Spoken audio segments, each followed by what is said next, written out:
Olá, tudo bem com você? Seja muito bem-vindo a mais um capítulo do Mundo Corporativo aqui na CBN, que hoje dedica o seu programa para falar sobre startup, empreendedorismo e inovação. E para isso, nós convidamos um especialista neste assunto, o consultor de empresas e negócios, Ney Grando, que é o organizador e um dos autores do livro Empreendedorismo Inovador: Como criar startups de tecnologia no Brasil. Livro esse que foi lançado pela editora Évora e que você pode ver pela própria capa, tem a participação de vários autores e especialistas, total 25 autores participando desse trabalho coletivo. Negrando, muito obrigado desde já pela sua presença aqui no mundo corporativo. Um bom dia. Bom dia, bom dia. Eu quero, em primeiro lugar, agradecer à CBN pela oportunidade e a você, Milton. Eu quero parabenizar vocês pelo seu programa e pelo seu, pela, pela sua atuação aí Muito nesse mundo obrigado. corporativo. Eu recebi uma pergunta assinada pela Ana Flávia Câmara, que serve para a gente abrir a nossa conversa e deixar muito claro alguns dos conceitos sobre os quais nós vamos trabalhar hoje, Ney. A pergunta da Ana Flávia é bastante simples de perguntar, não sei se de responder. O que é uma startup? Muito boa pergunta. Eu acho que essa pergunta é assim, é uma pergunta-chave para esse nosso trabalho aqui, porque ela tem tudo a ver com o livro, né? E quando a gente fala de empreender, você pode empreender em diversos tipos de negócios. Negócios tradicionais, negócios diversos. Você pode empreender em negócio de tecnologia e não necessariamente é uma startup. E você pode empreender numa startup de tecnologia, tá? E o que significa startup, tá? Startup seria uma organização, tá? Com base tecnológica que está buscando ainda o seu modelo de negócio, tá certo? Ah, ela está buscando ajustar o seu produto ao mercado, ela está querendo, sabe, se descobrir ainda, e nesse processo ela tem que ter escalabilidade, de preferência ter algo repetitivo, né, para poder criar escala, e ela atua num contexto de extrema incerteza, tá certo?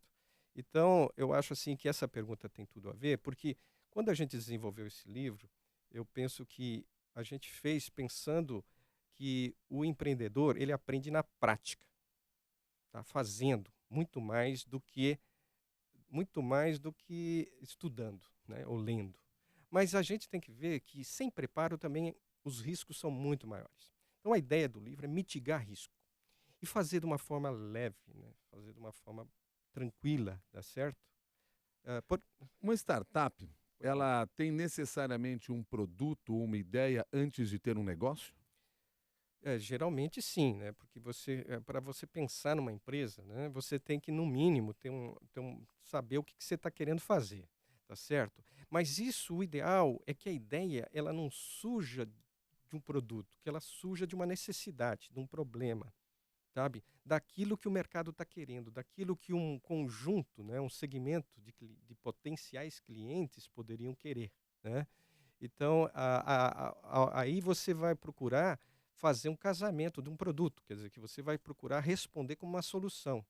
E esse produto, ele é mais que um produto, a gente chama até de proposição de valor, porque vai oferecer produto, serviço e diferencial para você poder ser competitivo, para você poder, mesmo sendo pequeno, né, por fora, ser grande por dentro, vamos dizer, tá certo? Necessariamente ligada à questão da tecnologia? Uma startup ela tem alta ligação com tecnologia e ela tem um alto envolvimento com aquilo que a gente chama de inovação, tá certo? E quando a gente fala de inovação, não necessariamente é só inovação de produto ou de modelo de negócio, tá certo? Mas pode também ser uma inovação de, de diferencial pelos seus processos, pelas suas melhorias, pela sua forma única, exclusiva de fazer aquilo. Ou seja, o seu molho especial lá que você tem no seu sanduíche. Pois é, Negrando, mas o que é inovação? Essa é uma pergunta muito bonita e muito interessante. E olha, eu tenho até no meu blog, quando eu postei o primeiro artigo chamado Inovação nas Organizações, eu coloco lá citações de diversos autores, porque não é um conceito bastante bastante interessante e diferente. Mas eu posso dizer o seguinte, tá? É o produto que vai ao mercado e é aceito e acontece, tá certo? Então, quando você tem uma ideia, não é uma inovação. Quando você tem uma invenção, você transformou aquela ideia num produto, em algo, né, que você quer vender, colocar no mercado, ainda não é inovação. Inovação é se isso acontecer de prática lá fora no mercado, tá certo? Então, a inovação, na essência, é algo novo. E nesse novo, de alguma forma, ele é diferenciado, tá certo? E nós temos vários tipos de inovação. Então, nós temos inovação em processos, melhorias, sabe, que você faz algum tipo de coisa para fazer com que aquilo seja diferente, melhor, né? Veja, existe inovação de produto, tá? E existe inovação de modelo de negócio. Se a gente pegar, por exemplo, algo que concentra os 3 tipos numa coisa só, seria, por exemplo, o iPod da Apple, por exemplo, um belo de um exemplo, porque ele inovou no sentido de produto, porque ele dizia que cabia muito mais música naquele espaço, né, naquele aparelhinho pequeno. Ele inovou em termos de processo, que para fazer isso ele teve que melhorar muito e se relacionar muito bem com fornecedores de peças, etc. e tal, que permitissem ter esse diferencial no produto. E ele inovou também em modelo de negócio no sentido de que ele fez uma parceria com as empresas de música, tá certo? Que estavam com dificuldades, estavam quase quebrando, né? E essa parceria eu acho que é o grande diferencial. E o iTunes, ou seja, ele inovou em termos de plataforma, não só de produto. Então ele criou uma plataforma que dava base para aquele produto, tá certo? E facilitou tudo isso chegar na mão do usuário de uma forma simples, prática, bem objetiva, tá certo? E Negrão, nós temos bons exemplos de startups aqui no Brasil já. Já existe uma experiência nessa área no país? Eu diria que sim, existem algumas até que bem-sucedidas, né? Você veja aí o caso do próprio Buscapé, você tem tantas empresas. Eu prefiro até não dar muitos nomes, mas eu diria o seguinte, já temos sim. Tá? É algo novo, tanto o conceito de startup, quanto o conceito, por exemplo, de capital de risco e investimento aqui, desde de venture, que em inglês fala venture capital, né? Aqui que começa para as startups, começa com investimento lá, semente lá, né, onde o cara, os anjos, né, contribuem, e depois, se ele for bem sucedido, teriam outras etapas de investimento, aonde outros fundos de investimentos e organizações já mais voltadas para financiamentos maiores estariam contribuindo, tá? Então, mas isso é algo novo no Brasil, bem diferente do que acontece no Silicon Valley lá já há 30 anos, né? Aqui está começando agora, né? E o que falta para esse amadurecimento no mercado brasileiro? Eu acho que já está acontecendo bastante coisa, sabe? A gente tem que ver assim que as universidades tomaram consciência de que tem que fazer parcerias com as empresas. As empresas estão começando a tomar ciência de que tem que ter parcerias com as universidades. E o governo tem contribuído, surgiu até agora um programa chamado Startup Brasil, que ele dá apoio às aceleradoras. E um dos autores do livro, inclusive, é um dos responsáveis lá, que é o Felipe Matos, né? Que também que é um dos responsáveis por esse programa. Então, a gente vê que até o governo tomou ciência de que empreender é uma forma de fazer com que os pequenos deem a força que o Brasil precisa e que, às vezes, a economia é muito mais afetada quando tem poucos grandes. Quando tem muitos pequenos bem, a economia fica mais estruturada e mais forte. Nós vamos conseguir ter um diferencial. Agora, tem que entender que startup pode partir de uma empresa de grande porte. Por exemplo, uma grande empresa, ela pode querer inovar e ela tem um problema cultural, né, de lentidão, de dificuldades, muita burocracia, muita coisa para fazer as coisas acontecer rápido. Para ela ser competitiva, às vezes, com alguém de fora, é o que ela pode pensar, puxa vida, eu vou montar uma startup paralela só para isso aqui que a gente está querendo fazer. Daí a gente avalia, se der tudo certo, né, aí a gente incorpora, tá certo? Então, A startup não é uma inimiga das corporações maiores ou das empresas maiores. O modelo dela é um exemplo de como se fazer as coisas acontecer mais rápido, de uma forma mais interativa, de uma forma lean, enxuta, né? Agora, E rápida. nós falamos aqui em investidores, da importância do investidor nesse processo. Os investidores aqui no Brasil também precisam amadurecer? Eles estão amadurecendo, também precisam e estão amadurecendo, tá? Eu acho assim, por exemplo, se a gente pegar a .com, mesmo nos Estados Unidos, né, não faz muito tempo, tem que lembrar que, puxa vida, as coisas levavam séculos, décadas, agora elas levam alguns anos. Então, o mundo está muito acelerado, está havendo uma mudança estrutural na humanidade inteira, a gente está saindo lá da era industrial, estamos indo para uma era já mais voltado à inovação, às informações, ao conhecimento, né? Então a gente tem que entender que tudo isso está mudando. Agora, o que aconteceu nas .com lá nos anos 2000, etc e tal, e uma série de quebradeiras que tiveram, foi porque muitos investidores, eles investiram de forma um pouco cega, né? No ímpeto de se diferenciar, de mostrar que ele podia, que conseguia, que ele era uma pessoa que tinha uma visão, porque não sei o que lá e tal. E hoje não, hoje você tem processos, hoje você tem forma de fazer isso, tem metodologias. Por isso que eu queria dizer para os empreendedores, busquem saber, porque hoje você tem ferramentas que nós, por exemplo, eu quando empreendi, eu comecei a empreender há 30 anos atrás, 27, eu tive 27 anos, tive empresa, uma há 15 anos, outra 12. Na época você não tinha informação, você não tinha apoio ou mentores, você não tinha. Você falava de empreender numa empresa de tecnologia, você falava que isso era louco, que isso era só para grandes empresas. Hoje não, hoje você é apoiado, é orientado. Hoje você tem mentores, você tem muita documentação. A única coisa que você precisa é de orientação de que tipo de informação você deve buscar. E é isso que a gente procurou fazer nesse livro. Pelo menos a gente procurou fazer o melhor que a gente pôde. Não dá para chegar a 100%, mas a gente procurou atingir uma boa parte daquilo que é a essência para um empreendedor que está pensando em empreender nessa área fazer. E esse livro, apesar de ser voltado para startups de tecnologia, a parte de fundamentos dele é aplicada a qualquer empreendimento, né? O Negrando citou o livro ao qual nós estamos nos referindo, é Empreendedorismo Inovador, Como Criar Startups de Tecnologia no Brasil, lançado pela editora Évora. E o Ney é o organizador deste livro e um dos autores desse trabalho. E um dos pontos que vocês chamam a atenção é a importância de se olhar para o mercado e não necessariamente olhar para o produto num primeiro momento. Agora, essa é uma realidade não apenas no mercado de startups. Ah, sim, isso é verdade, isso é verdade. Mas é que é mais difícil na startup as pessoas pensarem dessa maneira? Não, é que como a startup ela está de alguma forma inovando, e inovação é risco, porque é inovação porque é algo novo. Se é novo, você não tem muito benchmarking, você não tem termos de comparação, né? Se eu monto uma loja de venda de roupas, é um empreendimento. Eu tenho outras lojas de venda de roupas para comparar. Tem vários tipos de lojas, grandes, pequenas. Eu posso me diferenciar por roupa de qualidade, posso me diferenciar por roupa barata. Então, tem várias formas de me diferenciar, mas daí eu vou procurar me comparar com alguém que faz algo parecido comigo, etc. e tal.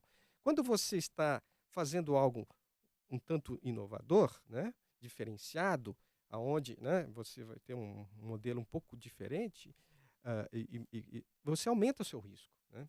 E quando você aumenta o risco, você tem que entender que você está aprendendo. Então você tem que fazer isso de forma mínima, enxuta, rápida, tá certo?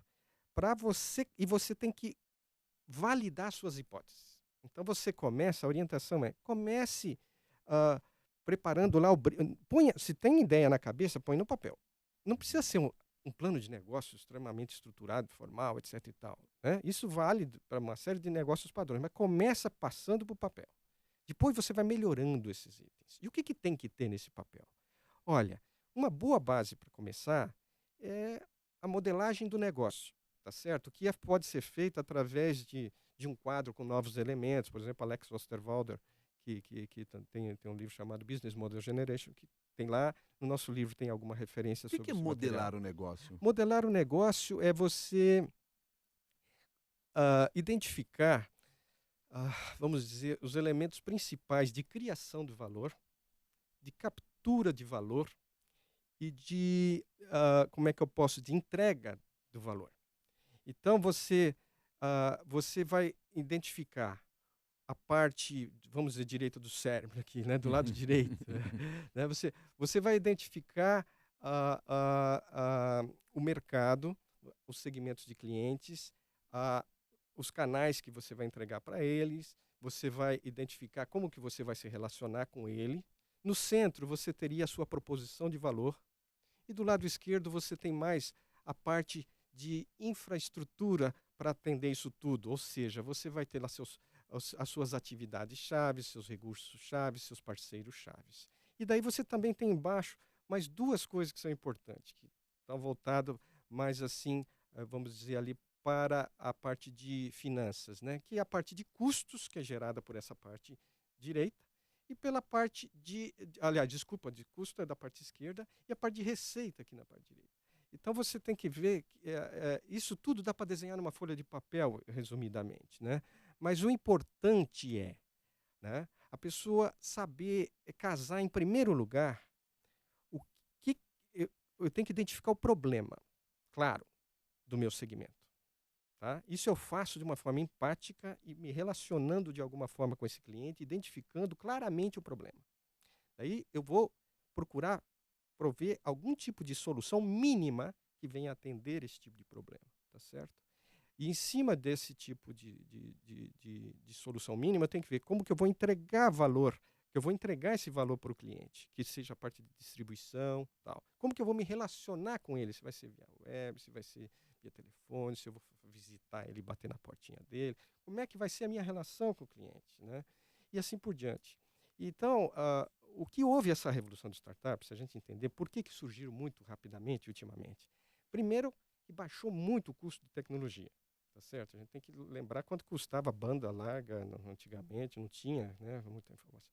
Hoje você tem cloud computing, que seja a computação nas nuvens, que permite com que você não precise ter uma estrutura de informática própria, você pode usar de um data center remoto ou de vários até, distribuídos. Tá?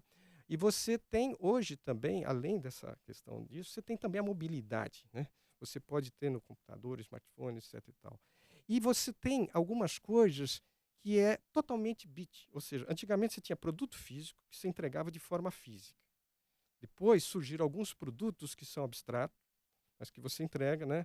Tal tipo seguro, etc. E tal. Daí, hoje, você já tem bit entrega através de bit. Por exemplo, você compra um livro eletrônico, um e-book, você baixa no seu equipamento eletrônico. Não houve nada físico nesse processo todo. Né? E isso acelerou o processo de startup. O Leonardo Torres, nosso ouvinte internauta, pergunta pelo e-mail o seguinte: Ney, você falou agora há pouco em parceiros. Não se faz uma startup sozinho?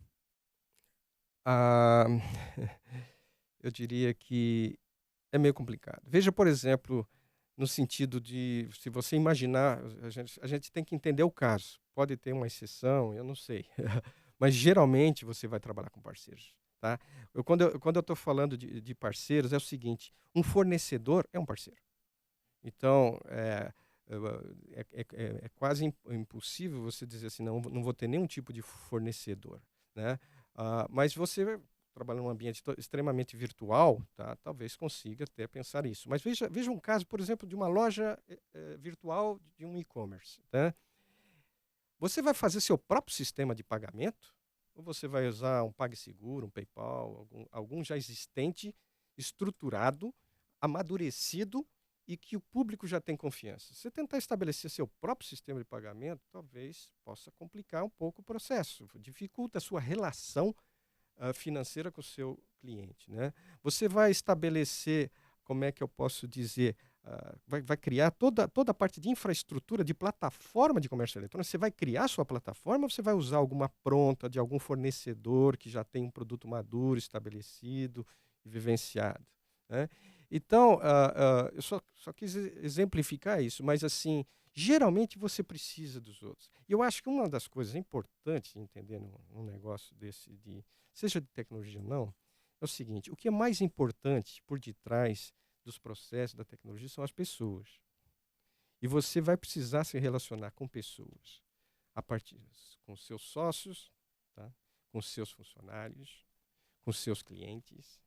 e com seus fornecedores. E eu poderia dizer o seguinte: aprenda a lidar com gente, em primeiro lugar. Negócio em segundo lugar e tecnologia em terceiro. Estou falando como criar startup de tecnologia. Então, muitas pessoas pensam assim, eu sou engenheiro, então eu preciso saber fazer o produto. Não, não. Se você é engenheiro, você precisa entender de gente primeiro. Depois você vai ter que entender de negócio. Daí você vai se preocupar com o produto, porque isso você já sabe fazer, é mais fácil. Para você, pelo menos, né? Então, e se você não tem condições de fazer isso sozinho, é óbvio, você precisa de sócios, você precisa de parceiros, né? Às vezes você precisa terceirizar a parte do seu trabalho, às vezes não é fornecedor, é alguém que ajuda na criação do valor mesmo, né? Prestando serviço. Necessariamente sócio é aquele que pensa como eu? Não, eu diria que não, pelo contrário. Se você tem alguém que pensa exatamente como você, só se for para ele te substituir na hora que você não estiver lá, porque senão onde ele agrega valor? Os perfis, eles precisam ser complementares e precisam ser sinergéticos. O que significa isso? Se eu sou alguém especialista em marketing, venda, etc. e tal, eu preciso ter um parceiro que, né, no caso de uma empresa de tecnologia, que entenda da tecnologia. Né? E eu preciso, de preferência, se possível, ter um outro que vai entender da parte administrativa e financeira e vai cuidar dessa parte mais burocrática do negócio. Tá certo? Já, então, para cá, eu diria que até você tem que ter aquele que faz e aquele que vende. Mas, e no momento certo também aquele que administra. Tá? E depois você vai escalar e criar toda uma infraestrutura formal, etc. e tal, com marketing, vendas, produção, etc. etc. e tal. Mas a startup não nasce com isso. A startup, ela tem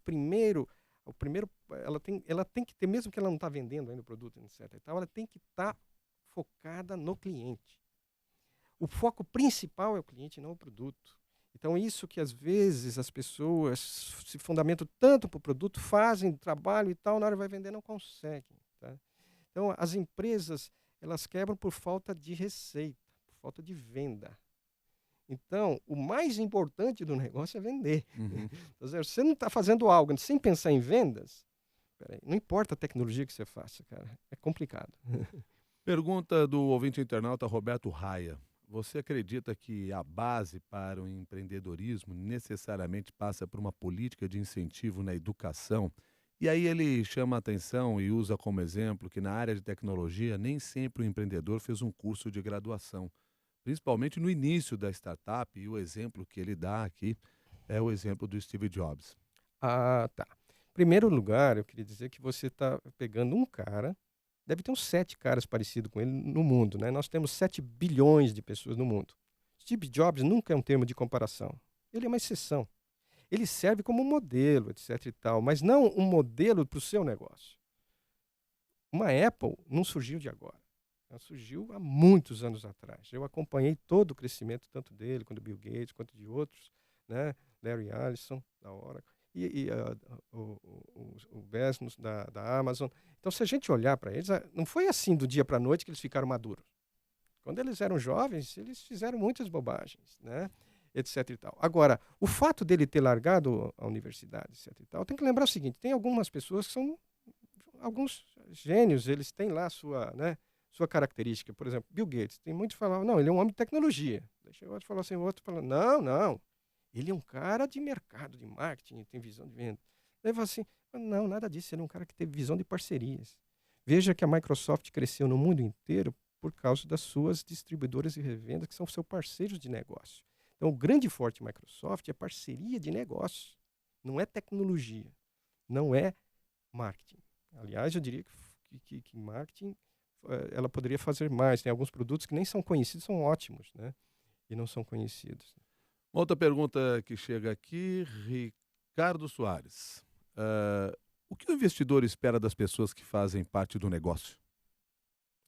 Ah, eu posso te dizer isso assim, que são para a gente resumir, fica mais fácil, porque são muitas coisas, mas assim, para resumir, fica mais fácil é o seguinte: primeiro, que ele vai olhar para a pessoa mais do que o negócio. Então não pense que essa ideia é maravilhosa. Se você não tiver valor em si mesmo, em competência para execução, a ideia não vale nada.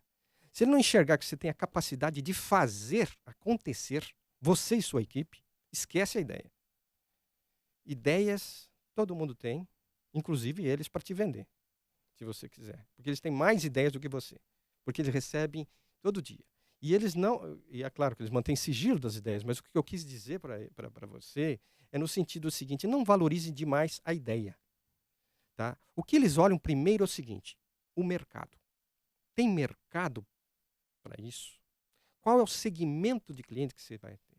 Qual é o tamanho disso? Tá certo? Primeiro. Depois ele vai olhar para a equipe que você tem, se ela tem condições de criar, etc. e tal. Para depois ela olhar para o produto que você tem e como ele se diferencia em relação à concorrência, etc. e tal, quanto inovador ele é ou não, qual a dificuldade de produzi-lo ou não, se ele é um produto escalável, se é um modelo que dá para repetir com facilidade, se ele é difícil de ser copiado. Ele vai ver uma série de coisas e, né, nosso livro fala muito bem disso. Então, e ao buscar esse empreendedor, se prepare, tenha um pitch, que a gente chama, né? Ou seja, tenha o seu discurso pronto e claro e objetivo do que é o seu negócio, onde foca o problema, a solução, o seu diferencial, você entendeu? Como que ele vai gerar valor para o cliente e como que ele vai gerar resultado para o investidor. Se você não tiver isso assim rápido, fica difícil você ter acesso a esse investidor. Depois você tem que, de alguma forma, estruturar isso é, com um mínimo de informações, mas pelo menos umas 10 páginas de um PowerPoint, né? Cada uma para falar em 2 minutos, né? E com aquelas letras bem grandes, aonde você resume o seu negócio, né? Então, no livro, por exemplo, a gente tem um capítulo lá do Cássio Espina sobre investimento anjo, a gente tem o Carlos Guilherme falando sobre o que precisa ter para abordar um investidor e estruturar e apresentar o projeto. A gente tem o Weiss, Joel Weiss, com um anexo inteiro falando das formas de investimento. A gente tem o Bob Von Hyman e o Diego Remos falando, por exemplo, só de bootstrapping, que é como você gerar dinheiro sem precisar de investidores, etc. e tal. Que eu diria o seguinte: na realidade, o conceito de startup é para ela ser escalável. No momento de escalar, você vai precisar muito dinheiro. Porque na fase básica, ela tem que ser muito barata. Ela tem que ser barata. Tá? Mas na fase de escala, ela tende a precisar de injeção de capital para poder escalar naquele volume. E isso, às vezes, os recursos próprios ou dos investimentos tradicionais, às vezes não é suficiente. Então, você precisa buscar esse investimento. E é ali que entra o investidor. Esse é o ponto ótimo para buscá-lo, onde você comprova já que o seu modelo de venda, seu negócio já está redondinho e que você já está pronto para crescer. Em que momento a figura do investidor anjo é importante? Olha, hoje a gente tem coisas muito bacanas acontecendo. Por exemplo, dentro das universidades você tem uma coisa chamada incubadoras, que dão apoio para o cara saindo da universidade ou dentro ainda da universidade já começar a preparar. Você tem empresas júnior dentro de universidade. Fora, você tem uma coisa chamada aceleradora, que pode acelerar o processo de você empreender, tá certo? Ela te ensina a ser mais rápido para acelerar o seu negócio. Agora, o investidor anjo, ele pode entrar desde da parte da concepção da ideia, mas, puxa vida, daí ele tem que olhar para você, ele tem que acreditar, você tem que vender muito bem essa ideia. E ela não basta ser uma ideia. O que Né? que é investidor anjo? O Ou investi- quem é o investidor anjo? Na realidade, tem gente que acha que é um anjo, que eu chego para ele e peço, por favor, me dá dinheiro, você é bonzinho e tal, e vai me Ah, ajudar. mas não é Não, assim, não não. é A gente assim. faz uma Você reza entendeu? forte e ele vem e Não, não, ajuda, não, não? não, não, não. É um pouco diferente, né? Na realidade, ele é diferente de um investidor qualquer que põe dinheiro, porque o investidor anjo, por ele estar trabalhando lá no início do processo de startup, que é o investidor mais apropriado para o início da startup, né? Antes dele, você vai usar os 3 Fs, né? Que é Family, Friends and Fools. Né? Que seria a família, os amigos e os tolos, para te emprestarem dinheiro, tá certo? Depois disso, e você tiver seu modelo de negócio estruturado, você tiver lá seu pitch, você tiver apresentação, você tiver formas de vender o seu negócio para outras pessoas e convencer que outros, né, adquirem, aí você vai falar, mas eu vou dizer uma coisa para você. Você quer conseguir dinheiro de investidor anjo? Aprenda o que é capital de risco, o que é fundo de investimento, o que é investimento anjo, como funciona isso, muito bem antes de pensar em procurar um. Ou seja, empatia, primeira coisa. Ou seja, como eu quero conseguir dinheiro de alguém que eu não consigo me colocar no lugar dele. Eu tenho que me colocar no lugar dele. Para colocar no lugar dele, você tem que, no mínimo, pensar parecido com ele. Como que você faz isso? entendendo como ele pensa, buscando material sobre isso. Então, você quer dinheiro de investidor, você entendeu? Peça conselho. Você quer conselho de investidor, peça dinheiro. Bom, Ney, nós estamos chegando ao final aqui dessa nossa conversa. Eu gostaria que você aproveitasse aqui o encerramento para deixar, então, uma sugestão para aquelas pessoas que têm ficado entusiasmadas e acreditam, a partir de agora, depois de ouvir o mundo corporativo, que seguir esse caminho das startups, seguir o caminho do empreendedorismo, da inovação, pode ser uma coisa interessante. Qual é a mensagem que você deixa para essas pessoas? Eu deixo mensagem não só para essas pessoas, mas para as organizações também. Primeiro que qualquer empresa que queira inovar, etc. e tal, ela pode inovar dentro de si mesmo com departamentos, com estruturas, etc. e tal, ou ela pode pensar em dar apoio a uma startup ou criar uma startup para ela lançar e ser mais ágil, mais rápida com relação aos aspectos culturais, estruturais que uma empresa já sedimentada tem, e depois que isso estiver maduro, incorporar, tá certo? Então, o que eu quis dizer, que eu acho que durante o bate-papo eu não tinha falado, que uma startup não necessariamente é de um bando de meninos no fundo de uma garagem montando negócio. O ideal é que tivesse pessoas maduras junto com as pessoas jovens, né, lá que estão recém-formadas, etc. E tal, sempre tivesse algum sócio ou, no mínimo, um conselheiro, um advisor, ou alguém que faça parte do board, que a gente chama, né, dessa empresa, que tenha vivência, experiência de negócio, etc.